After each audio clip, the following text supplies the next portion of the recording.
What's going on, guys? If you're watching this video, then congratulations on your brand new iPhone 15. And if you're wondering what are the first things you should do on your brand new iPhone, you came to the right video because I'm going to take you through and show you everything you need to do on your brand new iPhone 15. Now we have a lot to cover, so let's just get right into it with the very first thing you need to do, and that is to customize your lock screen. So if you tap and hold on your lock screen, you can then tap customize, select the lock screen, and now you can change all of the elements on the lock screen. You can change the date and time widget for something else. If you want, you can also change the way the actual clock looks. So there's a few different options here. You can change the size and even the color of the clock, and you can also add extra widgets. So let's say we want our battery widget, we can just tap on it, and then we'll have two different looks for this widget, so we can select which one we like. So let's say we want this one, we can just drag it up here, and now you can see it'll show up right there in our widgets. Then let's say maybe we want to have our reminders widget right there.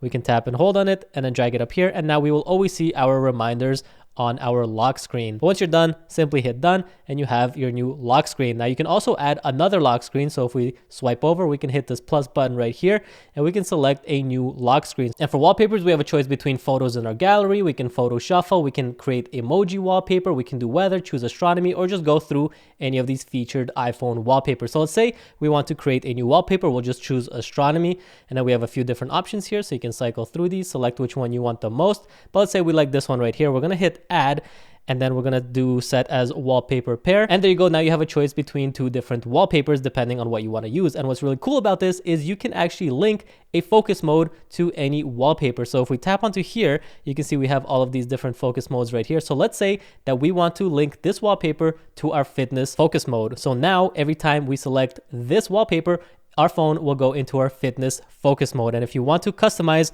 what these focus modes do, you can just tap focus settings. It will take you to the focus mode settings. You have all of your focus modes right here. So we'll go into fitness, and now you can customize this focus mode to the way you want. So just go through here, set this up to the way you like it, and then go ahead and create your new lock screens. All right, now the next thing we're gonna do is customize our always on display, because you can see when we lock our phone, it turns on our always on display. We have our clock, we have our widgets, and we also have our background of our phone. It's a little bit dim, but it's still on, and that is using a little bit more battery. And I just like the way Androids have their always on display, where there's nothing on it except the clock and your reminders or notifications. So we're gonna do the same thing on our iPhone. So to do that, we're gonna unlock our iPhone. Then we're going to go into our settings. We're going to scroll down to display and brightness. And then we're going to look for always on display. And in here, we're going to disable show wallpaper. Now, if you don't want the always on display showing up at all, you can just disable it from here. But I'm just going to disable the wallpaper. And now you can see when we lock our phone, it looks just like the Android phone, where all you have is your clock, your widgets, and your notifications. All right, guys, the next thing we're gonna do is program our action button. So this action button is a new feature that came to iPhone 15, and there's a few different options we have to program to this action button. So to do that, what we're gonna do is unlock our phone. We're gonna go into our phone settings, and then scroll down until you see action button right there. And now just go through here and select what you want that action button to do. So if you want it to be a silent switch, just like it used to be, you can select that from there. You can also run a certain focus mode. You can start the camera, turn on or off the flashlight, start a voice memo, use it as a magnifier, run a certain Siri shortcut, or if you want some accessibility options, you can have that in case you have any disabilities, or you can set it to do just no action, but I don't know why you would want to do that. Let's say I wanted to run the flash or start the flashlight every time I press the action button. You can see now when I press it, we get the flash. So definitely a nice little new feature that you should go ahead and set up on your new iPhone 15. Now, one default behavior I don't really like on the iPhones is by default, you cannot see the percentage of your battery. You kind of just get the battery icon, but not the percentage. So I always change that. And if you want to as well, what you're going to do is just scroll down and go into your phone's battery. And then right there at the top, you can see battery percentage. If we enable this, we can now see that our battery is exactly at 75%. So go ahead and enable that. It's just going to make it a lot easier to tell exactly how much battery you have. Now for this next setting, this is already enabled by default, but if you guys don't know about this, you should really know about it, because the problem with all modern day phones is they're really big and it can be really difficult to use it one-handed. You can see that if I'm holding my phone with one hand, I can barely reach halfway across the phone with my thumb. So if I need to reach something on the outer edges of the phone, it can be difficult, but there's a neat trick on this iPhone that if you just swipe down from the bottom, you can see that it brings the screen halfway down, and now it makes reachability much easier. So if this isn't enabled for you by default, you definitely want to enable it. So you want to go to settings and then look for accessibility, go to touch, and then just enable reachability right there. So now you can just swipe down from the bottom like this, and it'll make your phone a lot easier to use one-handed. All right, the next thing we're going to do is set up Siri. Siri is a really useful tool. I use it all the time to ask for the weather, for the news, to set reminders, calendar events, take voice memos, and just do whatever I need it to do. Now you can go in here and tap on listen for. So if you want to say, hey Siri, and have Siri listen, you can enable that here. I typically leave this off because I don't want my microphones to be on all the time, draining battery. So what I do instead is just enable, press side button for Siri. We're going to tap enable Siri, and now you can just press the side button for Siri to be enabled. And if you want, you can also go through the rest of these settings just to set up Siri to your liking. So you can see we have Siri voice right here. There's a few different options for accents and a few different voice profiles. I'm not going to go through all of these things. You can kind of just go through here on your own and set up Siri to your liking. But next, what we're going to do is improve the security on our phone. So we're going to go back into settings, and then we're going to go to Face ID and passcode. And in here, we can customize our Face ID preferences. Now, Face ID is incredibly secure, and it can not only be used to unlock your phone, but you can also use it to authenticate purchases, use sensitive apps like banking apps or password managers, and even autofill passwords. So you want to make sure that all of these enable just so you can use Face ID to access all of these things. You can also set up an alternative appearance. So maybe you have a beard and sometimes you shave the beard. You can set up an alternative appearance just so your Face ID can recognize you. If you use a mask, during COVID, this was a whole big thing. You can set up Face ID with masks. And if you scroll down here, there's an option for require attention for Face ID. This is a good one for security. So in case you're sleeping or maybe you're unconscious for whatever reason after a long night of partying, if somebody takes your phone and tries to point it at your face, it will not unlock the phone unless the phone sees that it has your attention, which means that you are looking at the phone and that your eyes are open, then it will unlock your phone. So this is definitely a nice little security feature right there. And then if you scroll down all the way to the bottom, you can see that there's an option here for allow access when locked. And a lot of these are enabled by default, but I actually like to disable most of these because if your phone ever gets lost or stolen, you don't want these to be accessible from the lock screen, except maybe a few of them. So I typically go through here and disable a lot of these. Home control, reply with messages, Siri, live activities, we'll leave that on. Lock screen widgets, we'll also leave that on just so you can see your widgets. The control center, we definitely want to disable that. If you don't want your notifications to show up, you can also disable those from there. So I definitely suggest you go through here and disable whatever you don't want to be accessible on your lock screen. And then down here at the bottom, you can enable this option that says erase all data.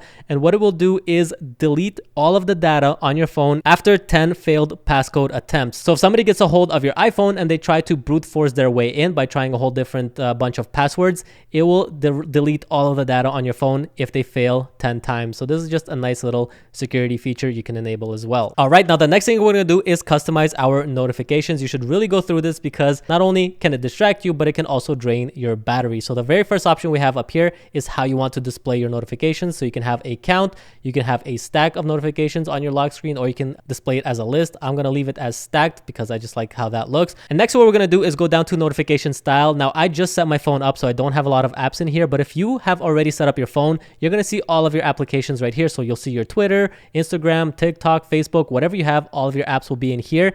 Now what you want to do is go ahead and tap into any one of your apps, and if you do not want notifications from that application, just go ahead and disable allow notifications, and now you're not going to get distracted by all of these notifications from all of these different apps. All right, now this next setting is going to help us save battery. So what we're going to do is go into our settings. We're going to scroll down to general and then go to background app refresh, and you can see it says allow apps to refresh their content when on Wi-Fi or cellular in the background. Turning off apps may help preserve battery life. And really the only things you want to leave enabled are things like your maps, your mail, maybe Facebook, Telegram, Siri, things that you actually want to run in the background and get updates. Everything else you don't really need, so be sure to go through here and disable whatever you don't need, and that's going to save you lots of battery life. All right, guys, the next thing we're going to do is change the camera settings because these phones have some amazing cameras, but if you're just using the default settings on these cameras, you are not taking advantage of a lot of the great features. So you can see up here, all of these default settings are at 1080p, so it's not even set to 4K. So if you want to change these, what you want to do is go into your video,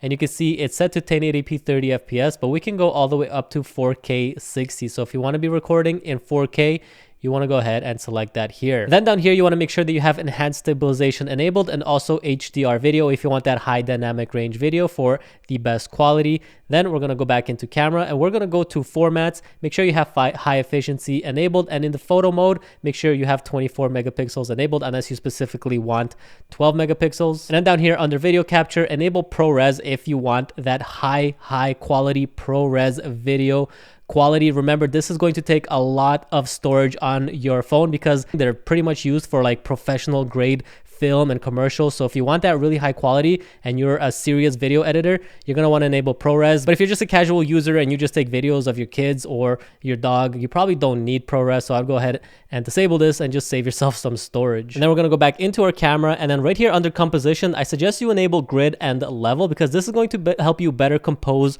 your pictures. So if we go into our camera, you can see we have now this grid right here, and we also have a leveler, and this is just going to help you take better photos by just aligning everything on the grid and make sure that you're holding the camera straight and the image is leveled. So if you want that, definitely go ahead and enable that here. All right, for the next setting, we're going to go back into our phone setting and we're going to go to emergency SOS. Now here, make sure you enable call after severe crash. Now this is that crash detect that's built into the iPhone, a really important feature. So if you get into a car crash and maybe you're unconscious or you're just not able to reach your phone, the phone will sense that you were in an accident using all of its sensors and call emergency services for you. And you can even add your emergency contact down here and it will contact them as well. So definitely go ahead and set this up. Really important feature. But next, what we're going to do is go back into our phone settings and then up here, go to control center. So our control center, if we swipe down from the top right of our phone, you can see it brings down this control center, and we have a few options in here. We can control our brightness, we can set up focus modes, turn on our flash. But if you want to add more features into that control center just to make them a lot easier to access, you can see there's a whole bunch of options here. So maybe we want to add,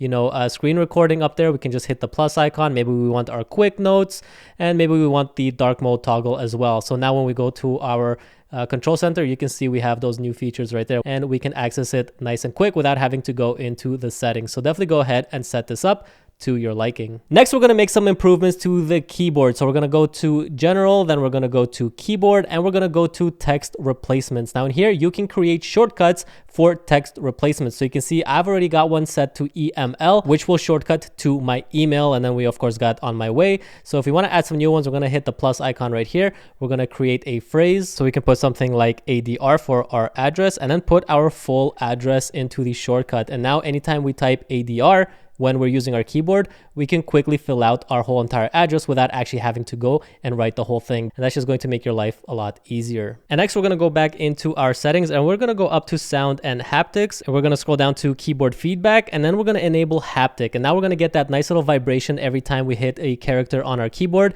And we're going to get that haptic feedback. So as we're typing, it's just going to give a little vibration. And it's just a really nice, satisfying feeling to have these haptics enabled. If you never tried them, definitely give it a try and let me know if you like it. Next, we're going to enable the secret button. So if you haven't heard about this yet, you can go into your settings and then go to accessibility, go to touch, and then scroll all the way down to the bottom, go to Backtap, and you can see that we have two options here, double tap and triple tap, and we can map these to take a certain action. So when we back tap on our phone 2 times, we can select what action we want our phone to take. And we have a whole bunch of options here. So let's say we want to launch the camera.